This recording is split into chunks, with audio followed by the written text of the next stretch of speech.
सास और बहू सबसे पहले इंसान होती हैं। सास भी किसी की माँ होती है और बहू भी किसी की बेटी होती है। तो सास और बहू भी एक माँ और बेटी के समान ही होती है। परंतु आजकल के ज़माना के अनुसार और पिछले ज़माने के अनुसार दोनों में न जाने क्यों मतभेद हो जाते हैं। कुछ ही सास बहू ऐसी होती हैं जो माँ बेटी की तरह रहती हैं, परंतु बहुत सी सास बहुएं जो है उनके चर्चे सुनने को मिलते हैं।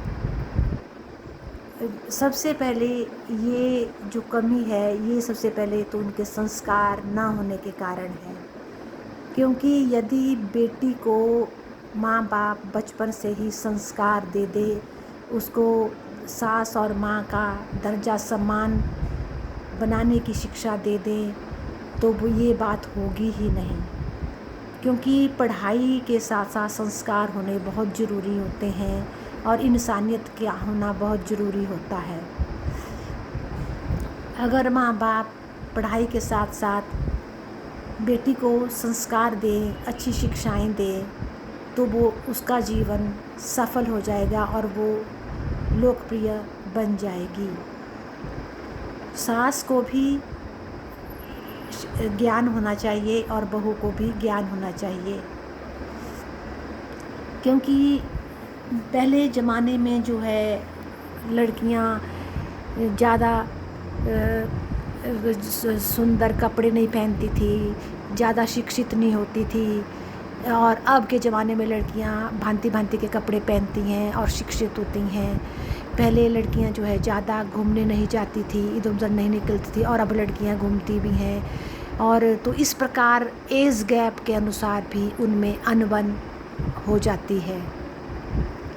परंतु फिर भी जैसे माताएं अपनी बेटियों को संभालती है, उनके साथ रहती हैं, उनको सिखाती हैं, उसी प्रकार बहू भी एक बेटी होती है और किसी की बेटी होती है। जब वो शादी हो जाती है तो वो अपनी हो जाती है, अपने बेटे की पत्नी होती है, वो अपने घर का सदस्य होती है, तो उसको भी सदस्य में ही शामिल कर लेना चाहिए, उसको पराया नहीं मानना चाहिए। यदि ऐसा करेंगे तो घर अच्छा चलेगा, स्वर्ग बनेगा, और हर सास जो है एक माँ कहलाएगी और हर बहू एक बेटी कहलाएगी, संस्कारों के कारण और इन शिक्षाओं के कारण। तो इसके बारे में मैं एक छोटी सी कथा सुनाती हूँ। एक लड़की होती है स्वाति, तो अपने ससुराल में जाती है, तो उस एक दिन बर्तन साफ़ करते करते कप टूट जाता है। उस दिन काम वाली नहीं आई होती, तो वो डर जाती है। वो सोचती है कि सासू माँ अब मुझ पर बरस पड़ेंगी, परंतु सासू माँ आती है और वो बोलती है कि बेटा तुझे चोट तो नहीं आई, कोई बात नहीं, मेरी बहू कब से कहीं ज़्यादा बड़ी है, मेरी बहू कब से ज़्यादा कीमती है, कोई बात नहीं, टूट जाती हैं, आदमी से ही गलती हो जाती है, ऐसा ही होता है, कोई बात नहीं। तो उसने ऐसी जब बात कही तो बहू बहुत हैरान हो गई, क्योंकि उसकी माँ ही, उसने अपने माँ को ही अपने भाभी के साथ ऐसा व्यवहार करते हुए नहीं देखा था। उसकी माँ अपनी बहू पर, यानी कि उसकी भाभी पर, यदि वो थोड़ा बहुत गलत कर देती तो उसके ऊपर गुस्सा कर लेती थी, और इसी के कारण वो बहू और बेटा, उसके भाई और भाभी अलग रहने लग गए थे। तो जब उसने अपने घर में ये व्यवहार पाया अपनी सासू माँ का, तो वो बहुत ही दंग रह गई, हैरान रह गई, और उसको नींद नहीं आने लगी, और उसने रात को ही अपनी माँ को फ़ोन कर दिया। और जब उसने कहा कि माँ मुझसे कब टूट गया, तो माँ तुरंत बोली कि तेरी सासू माँ तुझ पर चिल्लाई होगी, पर बेटी तूने जवाब दे देना था, दब करके नहीं रहना है। तो उसने कहा नहीं माँ, ऐसा कुछ भी नहीं हुआ, मेरी सासू माँ ऐसी नहीं है, मेरी नई माँ को ऐसा मत बोलो, उन्होंने मुझे बड़े प्यार से समझाया और बड़े प्यार से मेरी इज्जत की, और उन्होंने मुझसे कोई बुरा भला नहीं कहा। उन्होंने कहा कोई बात नहीं, इंसान है, इंसान से गलतियाँ भी हो जाती हैं। तो आप भी यदि भाभी के साथ ऐसा व्यवहार करती तो आज भाभी और भाई अलग नहीं रहते। तो वो हैरान हो जाती है माँ सोचती है कि मेरी बेटी मुझे आज माँ बनकर शिक्षा दे रही है। फिर बोलती है कि बेटी ठहरो, मैं उन्हें फ़ोन करती हूँ और उनके स्वागत की तैयारी करती हूँ। मैं भी ऐसे ही रहा करूँगी जैसे तुम्हारे घर में रहा करते हैं, तो मेरा घर भी स्वर्ग बन जाएगा। तो इस प्रकार अगर संस्कार होंगे, अगर ऐसी शिक्षा होगी, तो क्यों सास बहू के झगड़े बदनाम होते हैं? नहीं होंगे। सास भी एक इंसान होती है, बहू भी एक इंसान होती है, बहू भी किसी की बेटी होती है और सास भी उस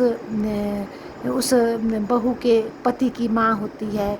और बहू को भी यही समझना चाहिए कि मेरे पति की माँ कौन तो मेरी माँ कौन। तो अगर ऐसा समझेगी तो ये अगर मुझे मेरी माँ समझा भी देती हैं किसी बात के ऊपर, तो मुझे उसका बुरा नहीं मानना है, मुझे उसकी गिलानी नहीं करनी है कि मुझे क्यों बोला।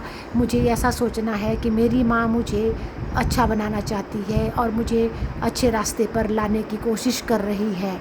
यदि ऐसा होगा तो क्यों सास और बहू के झगड़े बदनाम होंगे?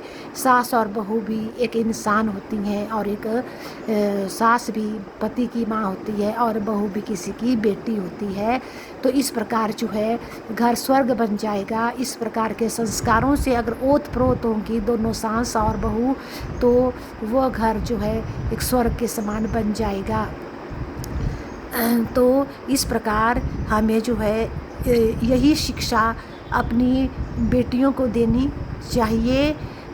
मैं इस वीडियो को शेयर करूंगी, जिन तक ये वीडियो पहुंचेगी प्लीज़ ये वीडियो सब अपनी बेटी और बहू को शेयर करें, ताकि वे भी इस विषय के बारे में पढ़ें। और मैंने ये नहीं कहती कि वे गलत होंगी, उनकी मतलब भावनाएं गलत होंगी, वो अच्छी नहीं होंगी, फिर भी थोड़ी ज़्यादा उनको शिक्षा मिल जाएगी कि नहीं ऐसा भी होता है, तो आंखें खुल जाती हैं। तो मतलब किसी का घर संसार यदि अच्छे से बस जाए और अच्छा चले तो बहुत अच्छी बात होती है, बहुत अच्छा सौभाग्य होता है। ये भी एक कर्म की बात होती है। इसलिए जैसे बोलते हैं कर भला हो भला। यदि सबसे पहले ये बात है कि यदि हम स्वयं अच्छे होंगे तो दूसरा भी अच्छा बन जाता है। भगवान उसको भी उसके प्रति अच्छा ही बना देता है। तो ये ताली दोनों हाथ से बजती है। तो सास भी संस्कारी होने चाहिए और बहू भी संस्कारी होने चाहिए। सास को बहू के ज़माने की भी कदर करनी चाहिए और बहू को भी सास के ज़माने की कदर करनी चाहिए, क्योंकि ज़माने के हिसाब से ही दोनों की मेंटलिटी जो है कम और ज़्यादा होती है। तो दोनों का ज़माना अलग अलग होता है, इसलिए दोनों एक दूसरे के ज़माने का ख्याल रखते हुए दोनों के साथ दोनों को मिलकर रहना चाहिए, ताकि घर स्वर्ग बन जाए और घर में ही भगवान का वास हो जाए और भगवान का मंदिर बन जाए। क्योंकि कहा भी जाता है यत्र नार्यन्तु पूज्यन्ते तत्र रमन्ते देवताः। जिस घर में नारी की पूजा होती है उस घर में देवता वास करते हैं और लक्ष्मी वास करती है और वो घर स्वर्ग बन जाता है। धन्यवाद।